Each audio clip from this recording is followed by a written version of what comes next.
Hello everyone, मैं फरहा आपका बहुत बहुत स्वागत करती हूँ आपके अपने चैनल मैजिक ऑफ स्टडी में। तो आज हम आपके लिए जो प्रैक्टिस सेट लेकर आए हैं, आज आपका लास्ट प्रैक्टिस सेट है, प्रैक्टिस सेट नंबर 15।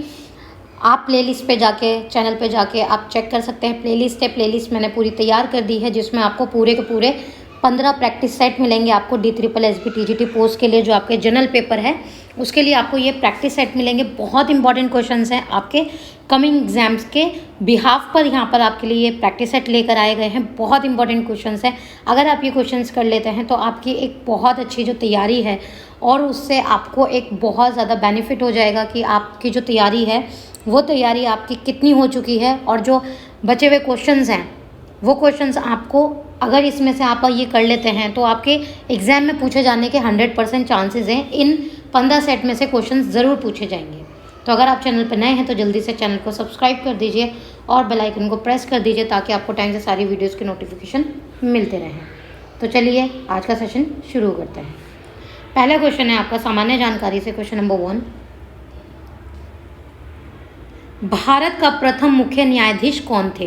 जो भारत के प्रथम मुख्य न्यायाधीश थे वो कौन थे? तो कौन थे? हीरालाल जे कानिया। ऑप्शन नंबर 3 आपका करेक्ट हो जाएगा। नेक्स्ट क्वेश्चन है क्वेश्चन नंबर 2। मुद्रा की क्रय शक्ति में गिरावट लाने वाली वस्तुओं एवं सेवाओं के मूल्य स्तर में निरंतर वृद्धि कहलाती है। यानी मुद्रा की जो क्रय शक्ति है उसमें गिरावट लाने वाली जो वस्तु और सेवाएं हैं उसके मूल्य स्तर में निरंतर वृद्धि कहलाती है। जो निरंतर वृद्धि है वो क्या कहलाती है? तो क्या कहलाती है? मुद्रास्फीति कहलाती है। ऑप्शन नंबर 4 आपका करेक्ट हो जाएगा। नेक्स्ट क्वेश्चन पे चलते हैं, क्वेश्चन नंबर 3। क्वेश्चन नंबर 3 है आपका जैव प्रौद्योगिकी में शामिल नहीं है। जैव प्रौद्योगिकी में शामिल नहीं है, तो क्या शामिल नहीं है जैव प्रौद्योगिकी में? उपयुक्त सभी शामिल हैं। ठीक है, जैव प्रौद्योगिकी में सभी शामिल नहीं है। ठीक है, जैव प्रौद्योगिकी में शामिल नहीं है। क्या शामिल नहीं है ये बताना है आपको। शामिल नहीं है तो उपयुक्त सभी शामिल हैं, तो आपका ये आएगा, ये भी शामिल है, ये भी शामिल है, क्लोनिंग भी शामिल है। नेक्स्ट क्वेश्चन पे चलते हैं, क्वेश्चन नंबर 4। क्वेश्चन नंबर 4 है आपका कौन सा सबसे छोटा देश है क्षेत्रफल में? क्षेत्रफल में कौन सा सबसे छोटा देश है? तो कौन है? Vatican city. ये क्षेत्रफल में दुनिया में सबसे छोटी देश है, सबसे छोटी कंट्री है। ठीक है, नेक्स्ट क्वेश्चन पे चलते हैं, क्वेश्चन नंबर 5। क्वेश्चन नंबर 5 है आपका कौन सी भारत की असूचना या गुप्तचर अभिकरण है? कौन सा या कौन सी भारत की असूचना या गुप्तचर अभिकरण है? तो कौन है? रो एजेंट होते हैं, जो मतलब क्या होते हैं, गुप्त रहकर काम कर रहे होते हैं। आपने मूवीज़ भी देखे होंगी, जैसे टाइगर जिंदा है, ये भी किस पे है? रो एजेंट पे ही पूरी मूवी है, कि जो देश के लिए काम करते हैं पर वो फ्रंट पे आके काम नहीं करते, वो देश में पीछे एज अ रो एजेंट के तौर पे काम करते हैं। पता भी नहीं होता लोगों को कि वो एज अ देश के लिए काम कर रहे हैं। ठीक है, तो उन्हें हम कहते हैं गुप्तचर अभिकरण, तो रो एजेंट है। नेक्स्ट क्वेश्चन पे चलते हैं, क्वेश्चन नंबर 6। बुद्ध का जन्म स्थान है, जो बुद्ध है उसका जन्म स्थान क्या है? तो क्या है? लुम्बिनी। ठीक है, जो बौद्ध धर्म के जो बुद्ध थे, भगवान बुद्ध, उनका जो जन्म स्थान है वो क्या है? लुम्बिनी। ऑप्शन नंबर 4 आपका करेक्ट हो जाएगा। नेक्स्ट क्वेश्चन पे चलते हैं, क्वेश्चन नंबर 7। निम्नलिखित में से कौन अकबर के दरबार का नवरत्न नहीं था? इन 4 ऑप्शन में से आपको ये बताना है कि अकबर के दरबार का नवरत्न नहीं था। तो कौन नहीं था? राजा भारमल, तानसेन, बीरबल, राजा मानसिंह, तीनों ही क्या थे? अकबर के दरबार के 9 रत्नों में से रत्न थे। तो कौन नहीं था? राजा भारमल नहीं थे। नेक्स्ट क्वेश्चन पे चलते हैं, क्वेश्चन नंबर 8। क्वेश्चन नंबर 8 है आपका सौर मंडल का सबसे बड़ा ग्रह कौन सा है? जो हमारा सोलर सिस्टम है, सौर मंडल है, उसका जो सबसे बड़ा ग्रह है वो कौन सा है? बृहस्पति, जिसे हम इंग्लिश में जुपिटर कहते हैं। तो सौर मंडल का सबसे बड़ा ग्रह कौन सा है? बृहस्पति। नेक्स्ट क्वेश्चन पे चलते हैं, क्वेश्चन नंबर 9। क्वेश्चन नंबर 9 है आपका निम्नलिखित में से कौन सा भारतीय राज्य सीमा पर स्थित नहीं है? निम्नलिखित में से कौन सा भारतीय राज्य जो है सीमा पर स्थित नहीं है? ठीक है, कौन सा भारतीय राज्य है जो सीमा पे यानी बाउंड्रीज पर स्थित नहीं है? तो कौन सा राज्य है? मध्य प्रदेश। ऑप्शन नंबर 3 आपका करेक्ट हो जाएगा। नेक्स्ट क्वेश्चन पे चलते हैं, क्वेश्चन नंबर 10। क्वेश्चन नंबर 10 है आपका निम्नलिखित में से भारत के किस राष्ट्रपति की मृत्यु कार्यालय में हुई है?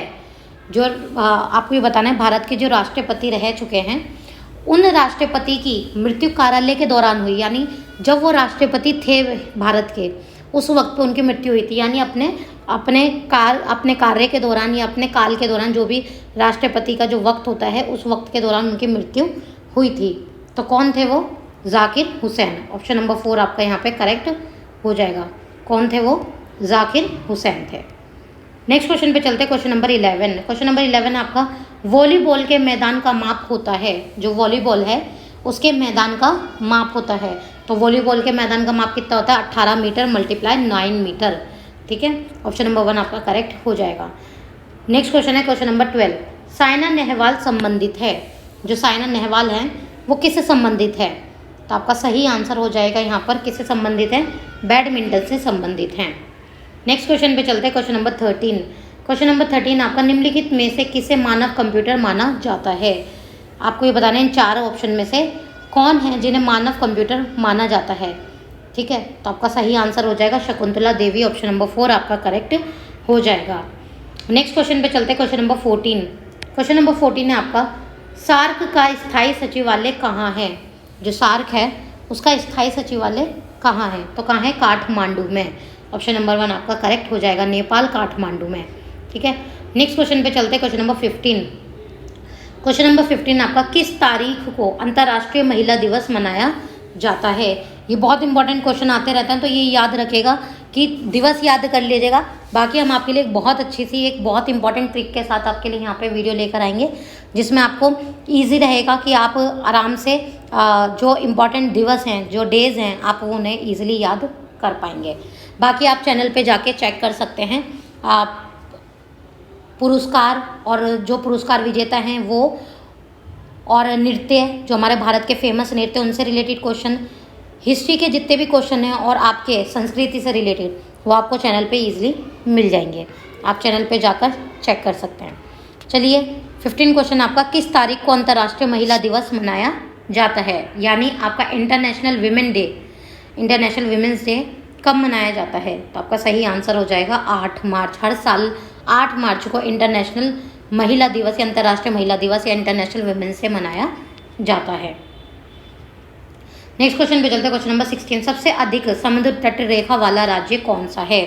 हमें ये बताना है जो सबसे अधिक समुद्री तट है उसके आसपास वो राज्य कौन सा है? तो आपका सही आंसर हो जाएगा गुजरात। ऑप्शन नंबर 3 सही हो जाएगा। यानी सबसे अधिक, यानी आसपास क्या है? समुद्र की रेखा, यानी समुद्र से वो घिरा हुआ है, तो वो कौन सा राज्य है? गुजरात। नेक्स्ट क्वेश्चन पे चलते हैं, क्वेश्चन नंबर 17। भरतनाट्यम नृत्य का उद्भव हुआ है। देखिए ये क्वेश्चन बहुत पूछे जाते हैं, इसलिए आप चैनल पे जाके चेक कर सकते हैं, वहाँ पर आपको इंपॉर्टेंट क्वेश्चंस दिए गए हैं जो आपके एग्जाम पॉइंट ऑफ व्यू से बिल्कुल बहुत इंपॉर्टेंट है। भरतनाट्यम नृत्य का उद्भव हुआ है, यानी भरतनाट्यम का नृत्य का जो उद्भव है, जो जन्म है, वो कहाँ हुआ है? तो आपका हुआ है तमिलनाडु में। ऑप्शन नंबर 2 आपका करेक्ट हो जाएगा। नेक्स्ट क्वेश्चन है आपका क्वेश्चन नंबर 18। राष्ट्रीय रक्षा अकेडमी स्थित है। जो राष्ट्रीय रक्षा अकेडमी है वो कहाँ पर स्थित है? तो कहाँ पर स्थित है? खड़कवासला में स्थित है। ऑप्शन नंबर 3 आपका करेक्ट हो जाएगा। नेक्स्ट क्वेश्चन है क्वेश्चन नंबर 19। थल सेना में कमीशन्ड अधिकारी का उच्चतम रैंक कौन सा है? जो थल सेना है उसमें जो कमीशन्ड अधिकारी है उसका उच्चतम रैंक कौन सा है? तो कौन सा है? जनरल। ऑप्शन नंबर 4 आपका करेक्ट हो जाएगा, उच्चतम रैंक। नेक्स्ट क्वेश्चन है क्वेश्चन नंबर 20। भारत रत्न से सम्मानित नहीं है। आपको इन 4 ऑप्शन में से बताना है कौन भारत रत्न से सम्मानित नहीं है। तो कौन है? महात्मा गांधी भारत रत्न से सम्मानित नहीं है। ऑप्शन नंबर 4 आपका करेक्ट हो जाएगा। तो ये थे आपके हिंदी सामान्य ज्ञान के 20 क्वेश्चंस, जो आपके एग्जाम में भी इसी पैटर्न से आपको क्वेश्चंस पूछे जाएंगे। चलिए अब नेक्स्ट सेशन आ जाता है हिंदी का आपका। उसके बीच में आपके रीजनिंग वगैरह के आते हैं क्वेश्चन, उसकी भी प्रैक्टिस आप कर चुके होंगे। तो हम वो क्वेश्चन कराने जिसमें बच्चे ज़्यादा मार्क्स ईजिली ग्रैब कर सकते हैं। तो हिंदी है आपका क्वेश्चन नंबर 61। कामदेव शब्द का पर्यायवाची शब्द है। कामदेव शब्द का पर्यायवाची शब्द आपको बताना है। तो क्या हो जाएगा? Option number 3 Manoj. क्या हो जाएगा? कामदेव का पर्यायवाची शब्द है मनोज। नेक्स्ट क्वेश्चन पे चलते हैं, क्वेश्चन नंबर 62। क्वेश्चन नंबर 62 है आपका गुणवाचक विशेषण का उदाहरण पहचानिए। इस 4 ऑप्शन में से आपको गुणवाचक विशेषण का उदाहरण पहचानना है। तो गुणवाचक विशेषण उदाहरण कौन सा है? प्राचीन समय की बात है। ठीक है, क्या बात है? समय की बात है। कौन सा समय की बात है? प्राचीन समय की। तो क्या है? गुणवाचक विशेषण है। तो ऑप्शन नंबर 4 आपका करेक्ट हो जाएगा। नेक्स्ट क्वेश्चन है आपका क्वेश्चन नंबर 63। निम्नलिखित में देशज शब्द कौन सा है? आपको बताना है इन 4 ऑप्शन में से कौन सा देशज शब्द है। तो आपका सही आंसर हो जाएगा यहाँ पर लोटा। लोटा क्या है? देशज शब्द है, यानी देश से लिया गया है। बाकी विदेश शब्द अलग होते हैं, संस्कृत के अलग होते हैं, उर्दू के शब्द अलग होते हैं, अरबी के शब्द अलग होते हैं। तो देश शब्द कौन सा है? ऑप्शन नंबर 3 लोटा। नेक्स्ट क्वेश्चन पे चलते हैं, क्वेश्चन नंबर 64। क्वेश्चन नंबर 64 है आपका, अलग होने के योग्य में कौन सा कारक प्रयोग है? जो अलग होने के योग में कौन सा कारक प्रयोग है? तो आपका सही आंसर यहाँ पर हो जाएगा अपादान। अपादान कारक, ठीक है। जैसे कर्ता ने कर्म को करण से संप्रदान के लिए अपादान से अलग, ठीक है, अपादान से अलग। तो से और अलग, तो अलग होने के योग में कौन सा कारक यूज हुआ है? अपादान कारक यूज हुआ है। क्वेश्चन नंबर 65 है आपका, निम्नलिखित में से विलोम शब्दों का कौन सा युग्म सही नहीं है? आपको ये बताना है कि इन 4 ऑप्शन में से विलोम शब्दों का कौन सा युग्म है जो सही नहीं है। तो संग, असंग, आकाश, धरती, अवनत, नत, निंदा, स्मृति। तो कौन सा जो है विलोम शब्द सही सुमेलित नहीं है, सही युग्म नहीं है, तो नहीं बताना है। तो आपका सही आंसर हो जाएगा यहाँ पर कौन सा है? आकाश और धरती, ठीक है। तो यहाँ पे क्या है? आकाश और धरती। तो यहाँ पर होना चाहिए था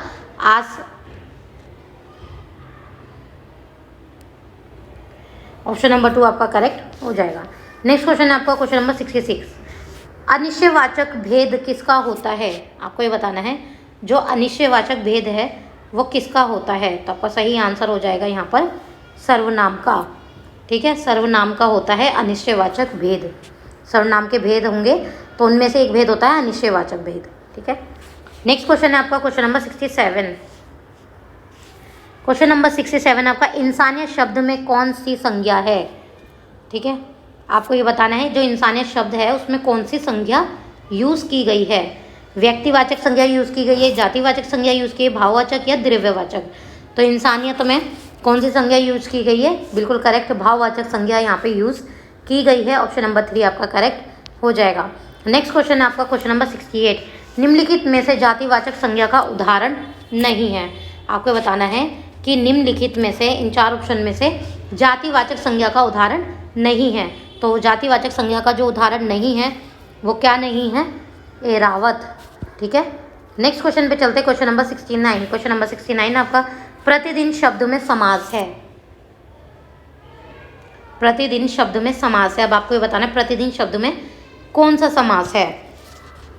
तो कौन सा समास है? अव्ययी भाव समास है प्रतिदिन शब्द में। ऑप्शन नंबर 3 आपका करेक्ट हो जाएगा। नेक्स्ट क्वेश्चन आपका क्वेश्चन नंबर 70। निम्नलिखित में रीतिवाचक क्रिया विशेषण पहचानिए। आपके 4 ऑप्शन है, उसमें ये बताना आपको निम्नलिखित में से रीतिवाचक क्रिया विशेषण आपको पहचाननी है। तो आपका सही आंसर क्या हो जाएगा यहाँ पर? धीरे धीरे। ऑप्शन नंबर 3 यहाँ पे आपका करेक्ट हो जाएगा। नेक्स्ट क्वेश्चन पे चलते, क्वेश्चन नंबर 71।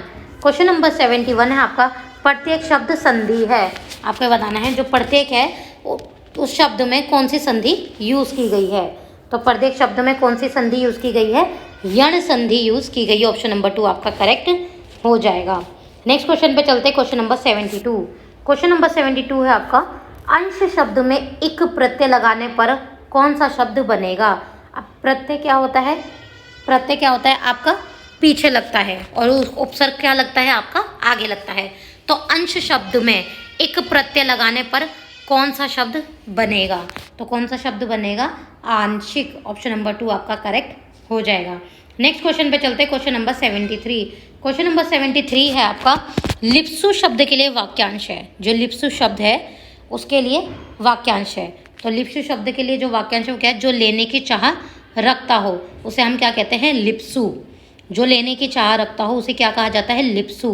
तो वाक्यांशों के लिए एक शब्द दे दिया गया है, तो उसको आपको पूरा वाक्य बताना है। जो लेने की चाह रखता हो उसे क्या कहते हैं? लिप्सु। नेक्स्ट क्वेश्चन पे चलते हैं, क्वेश्चन नंबर 74। क्वेश्चन नंबर 74 है आपका, उपसर्ग जोड़ने के लिए उचित शब्द क्या है? अब ये उपसर्ग दे दिया गया है आपको शब्द जोड़ने के लिए उचित शब्द क्या होगा? जैसे उत्तेजन नहीं, उत्मान, उत्सर्ग, आशा, उपताशा नहीं।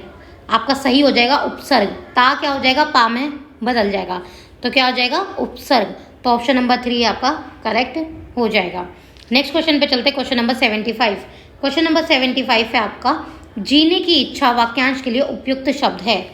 जीने की इच्छा, आपको एक वाक्य दे दिया गया है, इसके लिए जो उपयुक्त शब्द है वो क्या है, आपको वो बताना है। तो क्या है? जिजीविषा। जीने की इच्छा रखने वाले को क्या कहा जाता है? जिजीविषा कहा जाता है। तो वाक्यांश के लिए एक शब्द। अब आपका 76 से 80 क्वेश्चन है अनुच्छेद। अनुच्छेद को पढ़कर आपको आंसर करना है। तो आपके हर एग्जाम में अलग अलग होते हैं। हम चलते हैं नेक्स्ट सेशन पे, लैंग्वेज टेस्ट पे इंग्लिश। अब आ जाता है इंग्लिश का। तो इंग्लिश में आ जाते हैं हम, select the suitable word for filling the blanks. अब आपको फिलिंग द ब्लैंक्स के लिए सबसे सही वर्ड चूज करना है। क्वेश्चन नंबर 81 है आपका, I want dash fresh apple. तो यहाँ पे बिल्कुल साफ नज़र आ रहा है, I want some fresh apple. ठीक है, तो ऑप्शन नंबर 3 आपका करेक्ट हो जाएगा। अब क्वेश्चन नंबर 82 है आपका, too dash cooks spoil the broth. ठीक है, too dash cooks spoil the broth. तो यहाँ पे बिल्कुल आपको समझ आ रहा है, too much cooks spoil the broth, यानी ज़्यादा पकाने से क्या हो जाता है, चीज़ें कई बार ख़राब भी हो जाती है। तो आपका सही आंसर क्या हो जाएगा? ऑप्शन नंबर 2 करेक्ट हो जाएगा, too many cooks spoil the broth. Next question पे चलते हैं, क्वेश्चन नंबर 83। क्वेश्चन नंबर 83 है आपका, आई don't know how dash money has she spend. कि मुझे नहीं पता कि इसने कितनी मनी स्पेंड की है। तो आपको ये बताना है यहाँ पे सही क्या आएगा, हाउ मच आएगा, हाउ मैनी आएगा, हाई लिटल या हाई। तो मनी के लिए हमेशा यूज़ जो होता है वो होता है हाउ मच। ठीक है, तो ऑप्शन नंबर 3 बिल्कुल करेक्ट हो जाएगा, I don't know how much money has she spend. 84 से 86 क्वेश्चन क्या कहता है, the following sentence are divided into 4 parts, 1 part in each sentence is wrong. आपको यहाँ पे बता दिया गया है कि आपको एक सेंटेंस को 4 टुकड़ों में दिया गया है और चारों में से एक जो पार्ट है वो क्या है, गलत है। आपको गलत पार्ट फाइंड करना है। क्वेश्चन नंबर 84 है, we discuss about the matter yesterday. तो यहाँ पे जो गलत है वो कौन सा है? Option number 2 about, we discuss about the matter yesterday. और नेक्स्ट क्वेश्चन आपका क्वेश्चन नंबर 85। क्वेश्चन नंबर 85 है आपका, the quality of mangoes were not good. तो यहाँ पे जो गलती है, जो गलत है वो क्या है? वर। ऑप्शन नंबर 3 गलत हो जाएगा यहाँ पर। नेक्स्ट क्वेश्चन पे चलते हैं, क्वेश्चन नंबर 86। क्वेश्चन नंबर 86 से आपका, fire and water does not agree. तो fire and water does not agree, तो ऑप्शन नंबर 3 क्या हो जाएगा यहाँ पर? सही हो जाएगा, लेकिन हमें क्या बताना है यहाँ पे? गलत। तो डजंट क्या हो जाएगा यहाँ पर? गलत हो जाएगा। 87 से 88 क्या आता है, given below are 4 sentences marked as 1 2 3 4, find the correct order of this sentence and make a paragraph. आपको यहाँ पे 4 ऑप्शन दिए गए हैं, आगे पीछे करके दे दिया गया है, एक पैराग्राफ को टुकड़ों में बांटकर आपको सही तरीके से इसको लगाना है। तो आपका 87 का सही आंसर हो जाएगा यहाँ पर ऑप्शन नंबर 1, 2 4 1 3। तो रहेगा 2 4 1 एंड देन 3। तो यहाँ पे आएगा आपका इस तरीके से, shock the world, the correct, shocked the world. फिर आएगा आपका 2 4 1 3। तो 2 पर आएगा आपका पहले 1, ठीक है, फिर आएगा 4 पे 2, फिर 1 पे आएगा आपका 3।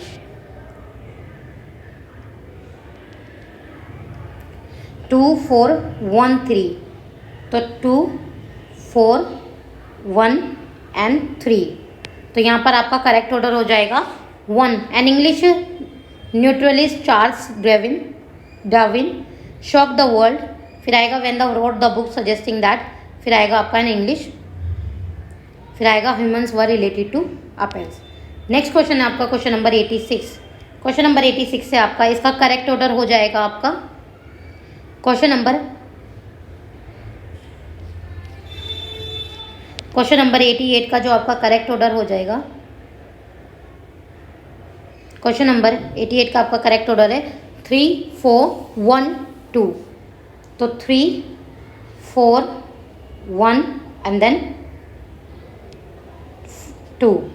तो यहाँ पे कैसे आएगा, is the only place that can support life we know of. तो 3, 4, 1, 2 ऑप्शन नंबर 3 आपका करेक्ट हो जाएगा। नेक्स्ट क्वेश्चन पे चलते हैं, क्वेश्चन नंबर 90। क्वेश्चन नंबर 90 आपका choose the sentence with the correct order of words. तो आपको यहाँ पे वही चूज करना है, करेक्ट ऑर्डर ऑफ वर्ड, यानी सही तरीके से कोई गलती ना हो, आपको वो ऑप्शन यहाँ पर चूज करना है। तो आपका सही आंसर हो जाएगा यहाँ पर option number 3, I my clothes always keep in the cupboard. ठीक है, my clothes always keep in the cupboards.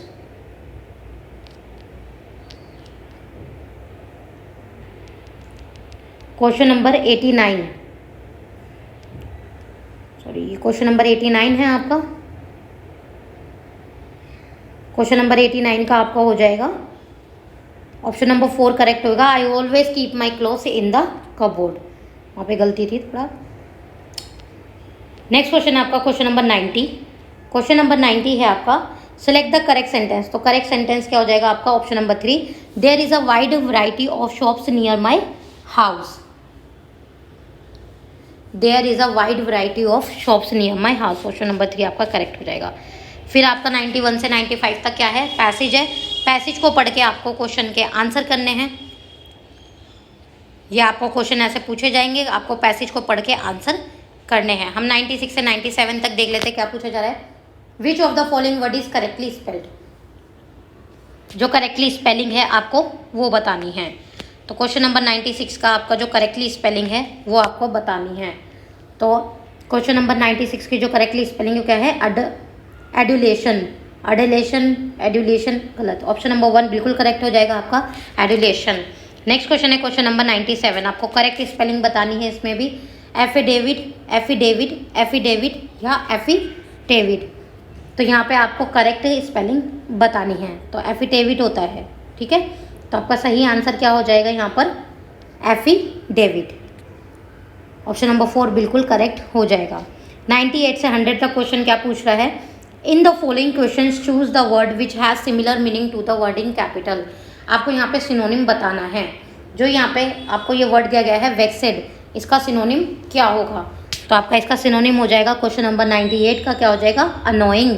Option number 1 बिल्कुल करेक्ट हो जाएगा। फिर आता है आपका क्वेश्चन नंबर 99, हार्मनी। हार्मनी का सिनोनिम क्या हो जाएगा आपका, ऑप्शन नंबर 1 अकॉर्डेंस। हार्मनी का सिनोनिम हो जाएगा आपका अकॉर्डेंस। नेक्स्ट क्वेश्चन आपका क्वेश्चन नंबर 100। क्वेश्चन नंबर 100 है, उसका आपका क्या हो जाएगा, एक्सेस। एक्सेस का सिनोनिम क्या हो जाएगा, डिसेबल, फ्लेक्टिन, फ्लेक्टिन या सरप्लस। तो एक्सेस का बिल्कुल करेक्ट हो जाएगा आपका सरप्लस। एक्सेस क्या हो जाएगा, ऑप्शन नंबर 2 बिल्कुल करेक्ट हो जाएगा, सरप्लस। तो यहाँ पर ये आपका प्रैक्टिस सेट नंबर 15 कंप्लीट हो जाता है। अगर आपको वीडियो अच्छी लगी हो तो लाइक कीजिए, कमेंट करके हमें ज़रूर बताइए कि आपको वीडियो कैसा लगा। बहुत इंपॉर्टेंट क्वेश्चन, अगर आप ये 15 सेट कर लेते हैं तो आपकी एक बहुत बेहतरीन तैयारी हो जाएगी और आप अपना सिलेक्शन ज़रूर 100% ले पाएंगे। बाकी हम आपके लिए कल एक मोटिवेशन वीडियो और टीचिंग एप्टीट्यूड से रिलेटेड भी यहाँ पे कल आपके लिए क्वेश्चंस अपलोड किए जाएंगे। तो आप एक बार वो क्वेश्चंस के पूरा कर लीजिएगा।